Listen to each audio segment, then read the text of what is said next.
کہ میں نے ہزاروں بچوں کو تعلیم دی ہے کہ اتنی تیزی کے ساتھ کامیابی کسی کو نہیں ملی جتنا اس بچے کو ملی ہے۔ پیارے دوستو، وقت گزرتا رہا، امام صاحب کو بھی اس بچے سے محبت ہونے لگی تھی اور ہمیشہ امام صاحب اس بچے سے محبت دکھایا کرتے تھے، اور یہ جو بچہ تھا وہ ہر وقت اللہ کی عبادت میں لگا رہتا تھا۔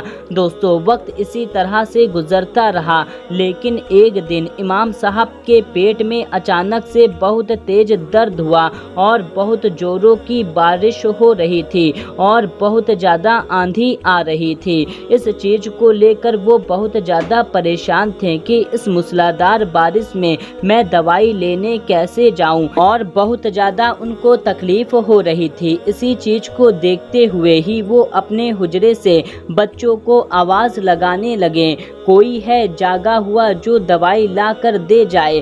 دوستو، سب بچے سو چکے تھے کیونکہ رات کا دوسرا پہر چل رہا تھا۔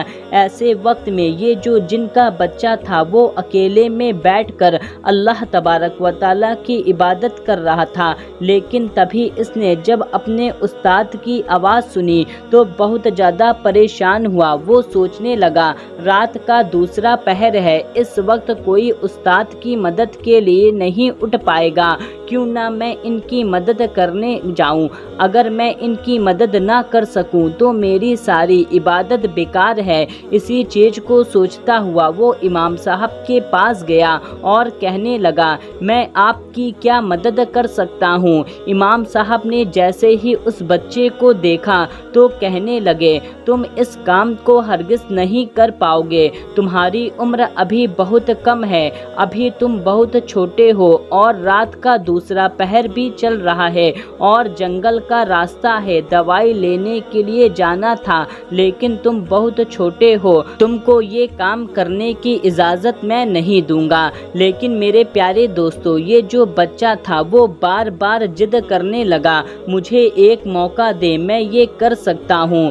دوستو، امام صاحب کے پیٹ میں بہت زوروں کا درد تھا، وہ نہ چاہتے ہوئے بھی اس بچے کو جانے کی اجازت دے دی۔ بہت تیزی سے بارش ہو رہی تھی، وہ بچہ بہت تیزی سے باہر نکلا اور اچانک سے غائب ہو گیا۔ امام صاحب بہت ہی زیادہ پریشان تھے کہ اتنی رات میں نے اس بچے کو کیوں بھیج دیا، نہ جانے جنگل میں کون کون سے جانور ہوں گے، اور ساتھ ہی ساتھ اس کی تو عمر بہت کم ہے، یہ چھوٹا ہے، ایسے میں اس کو کچھ ہو گیا تو میں اس کے ماں باپ کو کیا جواب دوں گا۔ امام صاحب یہ سوچ ہی رہے تھے کہ اتنے میں وہ بچہ دوڑتا ہوا مسجد میں آ گیا۔ دوستو، اس چیز کو دیکھ کر بہت ہی زیادہ حیران ہو گئے کیونکہ باہر بہت تیز بارش ہو رہی تھی اور یہ بچہ ذرہ برابر بھی بھیگا نہیں تھا اور اس کے ہاتھ میں کوئی بھی دوائی نظر نہیں آ رہی تھی۔ امام صاحب نے اس بچے سے کہا، کیا تم دوائی لے کر آ گئے؟ تو اس بچے نے کہا، ہاں میں دوائی لے کر آ گیا۔ تو امام صاحب نے کہا، لاؤ دوائی دو۔ تو اس بچے نے کہا، دوائی وہاں پر رکھی ہوئی ہے، یعنی کہ مدرسے کے برآمدے میں رکھی ہوئی ہے، آپ چل کر خود لے لیں۔ یہ بات سن کر امام صاحب کو بڑا غصہ آیا کہ میں اتنے درد میں ہوں اور برآمدے میں دوائی لینے جاؤں، لیکن اس بچے نے فوراً امام صاحب کا ہاتھ پکڑا اور برآمدے لے گیا۔ وہاں پہنچ کر امام صاحب کے ہوش اڑ گئے، ان کو بہت ہی زیادہ صدمہ لگ گیا۔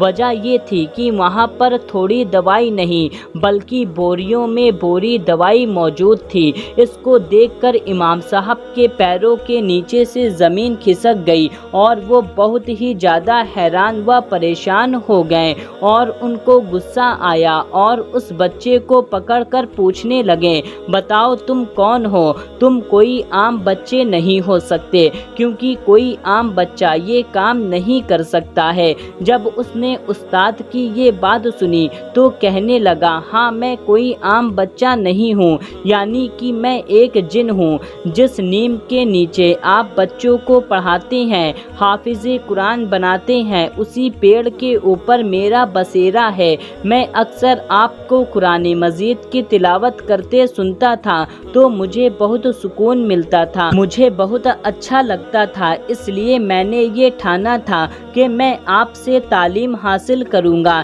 اسی لیے میں آپ کے پاس آیا تھا۔ یہ بات سننے کے بعد امام صاحب کہنے لگے شروع سے ہی مجھے تم پر شک تھا، بہرحال تم نے تعلیم حاصل کر لیا ہے، تم حافظ قرآن بن چکے ہو، اب تمہیں یہاں سے لوٹ جانا چاہیے، کیونکہ مجھے ڈر ہے کہ تمہیں کہیں غصہ آ گیا تو تم کہیں بچوں کو کوئی نقصان نہ پہنچا دو۔ میں تمہیں استاد ہونے کے ناطے یہ حکم دیتا ہوں کہ تم یہاں سے چلے جاؤ۔ دوستو، اس بچے کی آنکھوں میں آنسو آ چکے تھے، لیکن جب استاد نے منع کیا تو وہ انہیں منع نہ کر سکا، کیونکہ یہ اپنے استاد سے بے انتہا محبت کرتا تھا۔ استاد نے اسے اپنے گلے سے لگایا اور کہا تم انسانوں کے بیچ میں نہیں رہ سکتے ہو، تمہیں کوئی نقصان پہنچا سکتا ہے یا تم کسی کو نقصان پہنچا سکتے ہو، اس لیے تم یہاں سے چلے جاؤ اور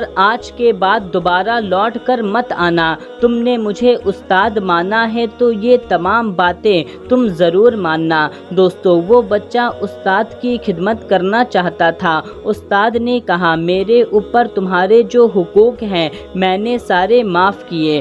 دوستو، وہ جو بچہ تھا وہ روتے ہوئے وہاں سے چلا گیا اور پھر دوبارہ لوٹ کر کبھی واپس نہیں آیا۔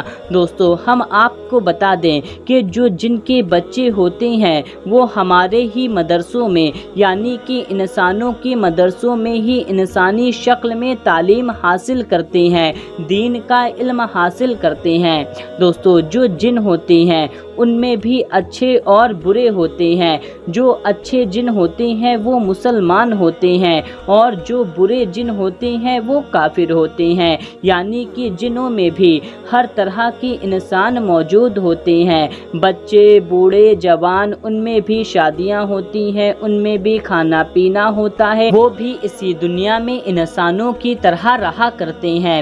پیارے دوستو، یہ ویڈیو آپ کو کیسی لگی ہے آپ کمنٹ کر کے ہم کو ضرور بتائیں اور اس ویڈیو کو آپ زیادہ سے زیادہ لوگوں تک شیئر کر دیجئے۔ ملتے ہیں تب تک کے لیے، اللہ حافظ۔